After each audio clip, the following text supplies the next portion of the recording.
आज एक ऐसी खबर पे बात करेंगे जो सच में चौंकाने वाली है। सोचिए, एक ऐसा जहर जिसे एक देश ने बैन कर दिया, क्या वो अब हमारे देश में बनाया जा रहा है? चलिए इस पूरी बात की तह तक चलते हैं। मामला ना बहुत सीधा और उतना ही गंभीर है। एक ऐसा केमिकल जिस पे यूरोप के एक देश इटली ने पूरी तरह से पाबंदी लगा दी। अब पता चल रहा है कि वही केमिकल यहाँ अपने भारत में बन रहा है। और हाँ, ये कोई सुनी सुनाई बात नहीं है। इटली में एक कंपनी थी मितेनी। इस कंपनी की वजह से इस केमिकल को लेकर इतना बड़ा स्कैंडल हुआ कि सरकार को इसे बैन करना पड़ गया। और अब जरा सोचिए, वही केमिकल हमारे यहाँ धड़ल्ले से बन रहा है। तो सवाल उठता है कि आखिर ये है क्या चीज जिस पर इतना बवाल मचा है? इसे कहते हैं फॉरएवर केमिकल। और इसका नाम ही आप समझिए इसकी सबसे बड़ी खासियत भी है और सबसे बड़ा खतरा भी। साइंटिफिक भाषा में इसे PFAS कहते हैं। मतलब इंसानों के बनाए हुए कुछ ऐसे केमिकल्स जो अगर एक बार बन गए तो उन्हें नष्ट करना लगभग नामुमकिन है। ये हमेशा हमेशा के लिए हमारे पर्यावरण में, हमारे पानी में, हमारी मिट्टी में बस जाते हैं। और सबसे हैरानी की बात जानते हैं क्या है? कि ये केमिकल हमारी रोजमर्रा की जिंदगी का एक हिस्सा है। हमारे घरों में जो नॉनस्टिक पैन इस्तेमाल होते हैं उनमें ये होता है, और भी न जाने कितने इंडस्ट्रियल सामान में इसका इस्तेमाल होता है। तो अब यहीं से असली कहानी शुरू होती है। अगर इसका इतना इस्तेमाल है तो दूसरे देश इसे बनाना बंद क्यों कर रहे हैं? यहीं एक बहुत ही खतरनाक कॉन्सेप्ट सामने आता है जिसे कहते हैं पोल्यूशन आउटसोर्सिंग।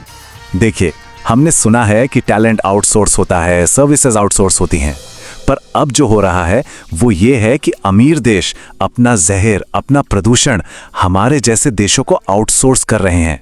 वो अपने यहाँ ऐसे बनाना बंद कर रहे हैं क्योंकि ये खतरनाक है और वो काम हमारे यहाँ शिफ्ट हो रहा है। लेकिन सवाल ये है कि ऐसा हो कैसे पा रहा है? वजह बिल्कुल साफ है। हमारे देश में ऐसे खतरनाक केमिकल्स को लेकर कोई सख्त नियम कानून नहीं है, जागरूकता भी कम है और इसी बात का फायदा उठाया जा रहा है। अच्छा, यहाँ पर एक बहुत जरूरी और बारीक बात समझनी होगी। असल समस्या वो केमिकल खुद नहीं है, बल्कि उसको बनाने का जो तरीका है, जो प्रोसेस है, असली प्रॉब्लम वहाँ है। तो फिर दिक्कत क्या है? अगर केमिकल इंडस्ट्री में यूज होता है तो परेशानी कहाँ है? दिक्कत उसके होने में नहीं, बल्कि उसके बनने के उस खतरनाक तरीके में है जिससे हमारे पर्यावरण को नुकसान पहुंचता है। तो मतलब केमिकल का अपना इंडस्ट्रियल इस्तेमाल है वो एक बात है, लेकिन असली जड़ है वो प्रोडक्शन प्रोसेस, वो बनाने की प्रक्रिया, जो अगर ठीक से ना हो तो वो हमारे आसपास धीमा जहर घुलने लगती है। दुनिया के दूसरे देशों में जहां ये बनता है वहां मिलिट्री ग्रेड की सुरक्षा वाली फैक्ट्रियां हैं, नियम इतने सख्त हैं कि कोई सोच भी नहीं सकता।